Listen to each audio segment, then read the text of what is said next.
இன்றைக்கி பார்க்க போகிற டாபிக் ரொம்ப முக்கியமான ஒரு டாபிக். ஏன் அப்படின்னா, நம்மளுடைய டே டு டே லைஃப்பில் மிக அதிகமாக பயன்படுத்துகிற டாப்பிக்கை பற்றி தான் பார்க்க போகிறோம். அதுதான் சிம்பிள் பாஸ்ட். நம்மளுடைய டே டு டே லைஃப்பில் நிறைய பாஸ்ட்டில் தான் பேசுவோம்.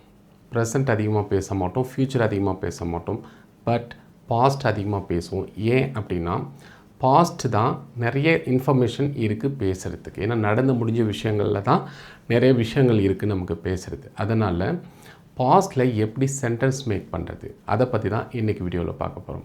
Hello everyone, welcome back to Global Link Spoken English Training Program. My name is Babu.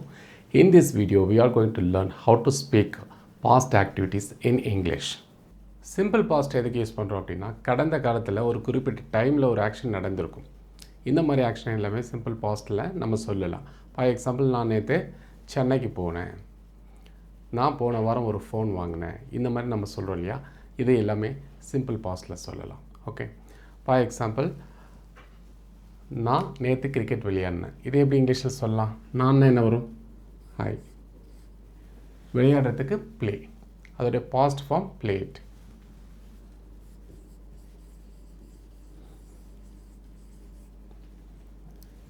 இதுக்கு மீனிங் என்னென்னா, நான் விளையாடினேன்னு அர்த்தம். ஓகேங்களா? இதுவே ஒரு சென்டென்ஸ் தான். சப்ஜெக்ட் அண்டு வேர்ப் இருக்குது. என்ன விளையாடின? Cricket.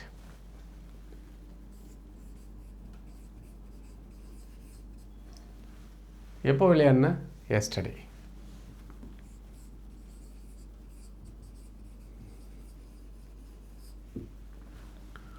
I played cricket yesterday. இதுக்கான சென்டென்ஸ் ஃபார்மேஷன் முதல்ல என்ன இருக்கணும் அப்படின்னா, சப்ஜெக்ட் இருக்கணும், தென் பாஸ்ட் ஃபார்ம், தென் எக்ஸ்டென்ஷன்,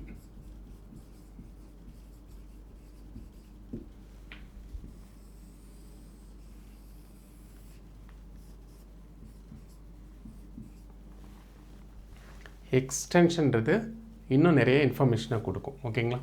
முக்கியமானது சப்ஜெக்ட் அண்டு பாஸ்ட் ஃபார்ம். கண்டிப்பாக இதில் பாஸ்ட் ஃபார்ம் ஆஃப் வேர்பு தான் யூஸ் பண்ணணும். ரைட்? அவள் எனக்கு கால் பண்ணான், எப்படி இங்கிலீஷில் சொல்லலாம்? அவள்னா என்ன வரும்? ஷீ. காலோடைய past called. She called me. அவள் எனக்கு கால் பண்ணான். எப்போ பண்ணா? நேற்று நைட்டுன்னு சொன்னால் லாஸ்ட் நைட் போடலாமா? Last night. She called me last night. இங்கே வந்து இர்ரெகுலர் வேர்ப்லாம் நம்ம நிறைய யூஸ் பண்ணுவோம். ஓகே, டே டு டே லைஃப்பில்.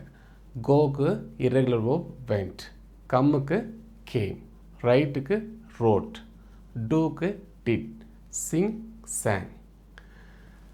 இந்த இர்ரெகுலர் வேர்ப் உங்களுக்கு தெரியலைன்னா, இதுக்கு முன்னாடி நம்ம ப்ரீவியஸ் வீடியோவில் இர்ரெகுலர் வேர்பை பற்றி கம்ப்ளீட்டாக எக்ஸ்பிளைன் பண்ணியிருக்கோம்.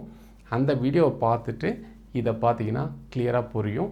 அதுக்கான அந்த வீடியோவுக்கான லிங்க் வந்து டிஸ்கிரிப்ஷனில் இருக்குது, அதை கிளிக் பண்ணி பாருங்கள். ஓகே. நான் நேற்று சென்னைக்கு போனேன், எப்படி இங்கிலீஷில் சொல்லலாம்? நான் என்ன? ஐ. கோ வருமா வெண்ட் வருமா? போகிறதுக்கு கோ, அதோடைய past form went. I went. இதே ஒரு சென்டென்ஸ் தான். நான் போனேன். எங்கே போனேன்? டு சென்னை.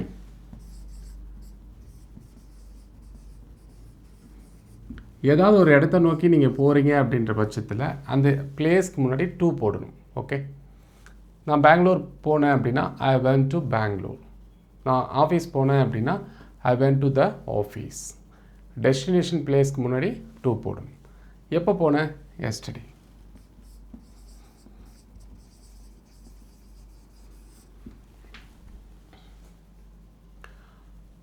அவள் ஒரு மாம்பழம் சாப்பிட்டா, எப்படி இங்கிலீஷில் சொல்லலாம்? அவள்னா என்ன வரும்? ஷீ. ஈட் போடலாமா?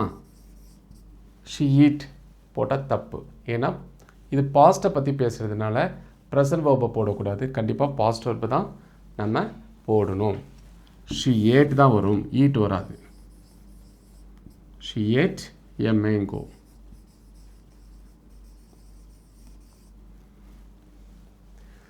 இங்கே எஸ்டர்டே போடலைனாலும் அவள் சாப்பிட்டா.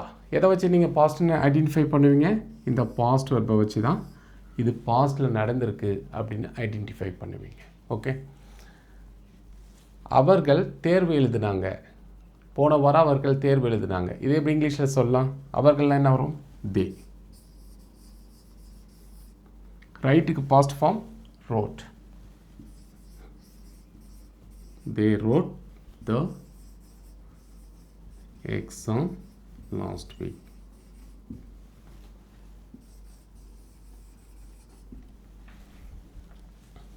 அவர்கள் கடந்த வாரம் தேர்வு எழுதினார்கள்.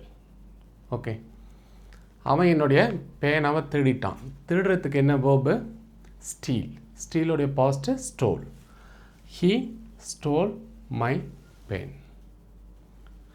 ஓகே, அவள் ஒரு பாட்டு பாடினான். She, சிங்கோடைய past sang. She sang your song. அவன் என்னுடைய புத்தகத்தை எடுத்தான். He, take வருமா took வருமா? took. He took my book. இப்போ நம்ம சென்டென்ஸ் ஃபார்ம் பண்ண கற்றுக்கிட்டோம். பாஸ்டில் நடந்த ஆக்ஷனை பற்றி பேசணுன்னா இந்த ஸ்ட்ரக்சரில் தான் பேசணும். நமக்கு வந்து பார்த்திங்கன்னா சப்ஜெக்ட் இருக்கணும். கண்டிப்பாக பாஸ்ட் ஃபார்ம் ஆஃப் வேர்பு தான் போடணும். இங்கே இந்த வாஸ் வோர் அதெல்லாம் எதுவுமே போடக்கூடாது. ஆமிசார் எதுவும் வரக்கூடாது. Just past form of verb தான் யூஸ் பண்ணணும். பாஸ்ட் ஃபார்ம் ஆஃப் வேர்பை பற்றி வேர்ப் ஃபார்மை பற்றி ப்ரீவியஸ் வீடியோவில் போட்டிருக்கேன். அதை கிளியராக பாருங்கள். அதை பார்த்தா தான் இது இன்னும் நல்லா கிளியராக புரியும். தெரியாதவங்களுக்கு தெரியுது அப்படின்னா கண்டினியூ பண்ணலாம். நம்ம எப்படி பாஸ்டில் சென்டென்ஸ் மேக் பண்ணுறது இதை பற்றி கற்றுக்கிட்டோம். நெக்ஸ்ட்டு ப்ராக்டிஸ் பண்ண போகிறோம். அதன் பிறகு தமிழில் சுச்சுவேஷன் கொடுக்குறேன், சென்டென்ஸ் கொடுக்குறேன். அதை நீங்கள் இங்கிலீஷில் ஃபார்ம் பண்ண போகிறீங்க. கரெக்டாக பண்ணுறீங்களா இல்லையான்றதை செக் பண்ணிக்கலாம். நம்மளுடைய கான்செப்டே லேர்ன், ப்ராக்டிஸ் அண்ட் ஸ்பீக். கற்றுக்கிறோம் கான்செப்டே, அதை நிறைய ப்ராக்டிஸ் பண்ணுறோம். ப்ராக்டிஸ் பண்ணால் தான் பேச முடியும். தென் அது கற்றுக்கிட்டதெல்லாம் கரெக்டாக இருக்குதா இல்லையா அப்படின்றத செக் பண்ணுறதுக்கு சம் எக்ஸசைஸ் இருக்குது. இப்போ நம்ம சம் எக்ஸசைஸ் பார்க்கலாம். அவன் நேற்று வேகமாக ஓடினான். இதை எப்படி இங்கிலீஷில் சொல்லலாம்? ரன் வருமா அல்லது என்ன வரும் பாஸ்ட்டுக்கு? ஜஸ்ட் வாய் விட்டு சொல்லுங்கள். அதுக்கு சரியான சென்டென்ஸ் வந்து he ran fast yesterday. அவள் கடந்த வாரம் ஒரு பேனா எனக்கு கொடுத்தாள். இதுக்கு சரியான வேர்ப் ஃபார்ம் என்ன வரும்? கரெக்டாக வாய் விட்டு சொல்லுங்கள் பார்ப்போம். பாஸ் பண்ணிவிட்டு. She gave me a pen last week. Next, அவர்கள் நேற்று இங்கே வந்தார்கள். They came here yesterday. நான் கடந்த வாரம் அமெரிக்காவில் வேலை செய்தேன்.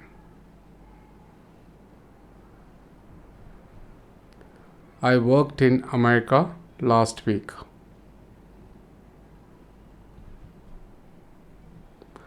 அவன் நேற்று ஒரு புத்தகத்தை எடுத்தான். டேக் வந்திருக்கு. அதோடைய பாஸ்ட் ஃபார்ம் ட்ரை பண்ணுங்கள். ஏன்னா நீங்கள் இதை வாய் விட்டு சொல்லுங்கள். ஏன்னா நீங்கள் வாய் விட்டு சொல்லும் பொழுதே நீங்கள் இங்கிலீஷ் பேசிகிட்டு இருக்கீங்கன்னு அர்த்தம். புரிஞ்சுட்டு சொல்லும் பொழுது தப்பாக இருந்தால் பரவாயில்ல, நம்ம கரெக்ட் பண்ணிக்கலாம். He took a book yesterday.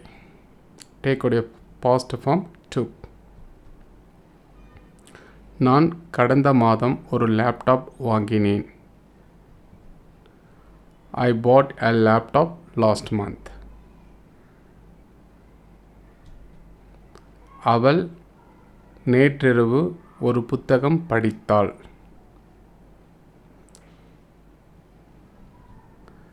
She ரீட்னு படிக்கக்கூடாது. பாஸ்டில் ரெட் அப்படின்னு படிக்கணும்.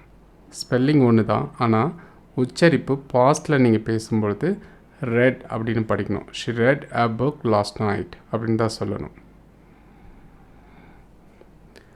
அவன் கடந்த போட்டியில் நன்றாக பந்தை பிடித்தான். கேட்ச். கேட்சோட பாஸ்ட் ட்ரை பண்ணுங்க. He caught the ball well in the last match. Catch the past caught. நாங்கள் நேற்றிரவு ஒரு படம் பார்த்தோம். நாங்கள் நேற்றிரவு ஒரு படம் பார்த்தோம். We watched a movie last night. அவள் 8 மணிக்கு காலை உணவு சாப்பிட்டாள்.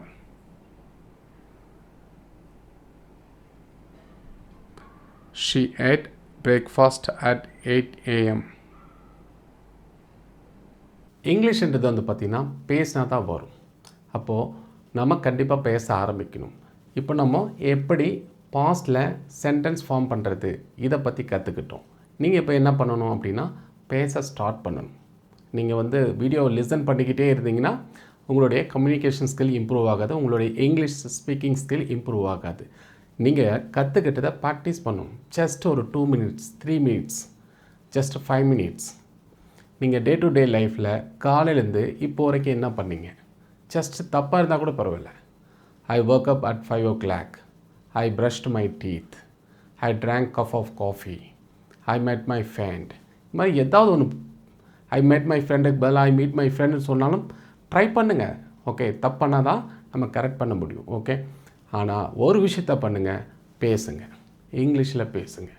தனியாக பேசுங்க, ஒன்றும் பிரச்சனை கிடையாது. கண்ணாடி இருந்தால் கண்ணாடி முன்னாடி நின்று பேசுங்க. நீங்கள் ஜஸ்ட்டு பேச ஆரம்பிங்க. அப்போ தான் ஃபஸ்ட்டு ஸ்டெப் ஆரம்பிக்குது. அது வந்து கண்டினியூவாக கன்சிஸ்டண்ட்டாக ரெகுலராக பண்ணுங்கள். கண்டிப்பாக உங்களால் இங்கிலீஷ் பேச முடியும். நம்மளுடைய சேனலை ரெகுலராக வாட்ச் பண்ணிகிட்டே இருங்க. உங்களை இங்கிலீஷ் பேச வைக்கிறதுக்கு தான் இந்த 0 to Hero சீரீஸை நான் ஸ்டார்ட் பண்ணியிருக்கேன். ஃப்ரம் பேசிக் டு அட்வான்ஸில் இதை கவர் பண்ண போகிறோம். இந்த சீரீஸை கண்டினியூவாக பார்த்துட்டே வாங்க. நிச்சயமாக உங்களால் இங்கிலீஷில் பேச முடியும். அதே போல் பார்த்துட்டு ப்ராக்டிஸ் பண்ணிவிட்டு வாங்க. அப்போ தான் இங்கிலீஷில் பேச முடியும். நெக்ஸ்ட்டு தமிழில் சம் சென்டென்ஸ் கொடுத்துருக்கேன். அதை நீங்கள் இங்கிலீஷில் ஃபார்ம் பண்ண முடியுதான்னு பாருங்கள். நம்ம கற்றுக்கிறது ரைட்டாக தப்பா இல்லையா அப்படின்றத செக் பண்ணுறதுக்கு தமிழில் சம் சென்டென்ஸ் கொடுத்துருக்கோம். அதை நீங்கள் ட்ரை பண்ண போகிறீங்க. அவள் நேற்று ஒரு பாட்டு பாடினாள். அப்போ பாட்டு பாடுறதுக்கு என்ன வேர்ப்? சிங். சிங்கோடைய பாஸ்ட் என்னன்னு பார்த்து நீங்கள் சொல்லுங்கள் பார்ப்போம். இந்த சென்டென்ஸை ஃபார்ம் பண்ணி வாய் விட்டு சொல்லுங்கள். She sang a song yesterday.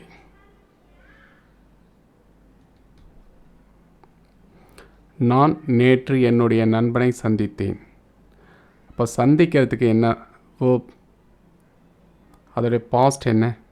Try பண்ணுங்கள். I met my friend yesterday.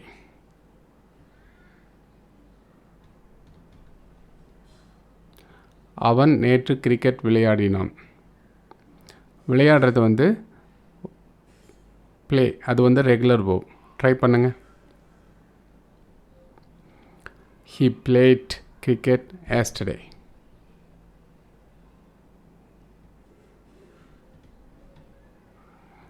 நான் நேற்று சந்தைக்கு சென்றேன்.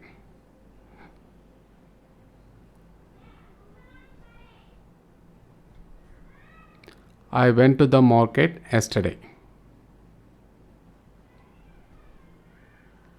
அவன் நேற்று தேர்வு எழுதினான். எழுதுறதுக்கு ரைட், அதோடைய past. He wrote the exam yesterday. அவன் 8 மணிக்கு கடையை மூடினான். He closed the shop at 8 o'clock. இன்றைக்கி நம்ம பாஸ்டில் எப்படி பேசணும், பாஸ்ட் ஆக்டிவிட்டீஸை எப்படி இங்கிலீஷில் பேசணும் அப்படின்றத கற்றுக்கிட்டோம். இந்த லெசன் உங்களுக்கு புரிஞ்சிருக்கும் அப்படின்னு நினைக்கிறேன். நீங்களும் ப்ராக்டிஸ் பண்ணியிருப்பீங்கன்னு நினைக்கிறேன். ஸோ இதே போல் இன்னொரு இன்ட்ரெஸ்டிங்கான வீடியோவில் அகைன் உங்களை மீட் பண்ண போகிறேன். Until then, bye. See you. Have a wonderful day.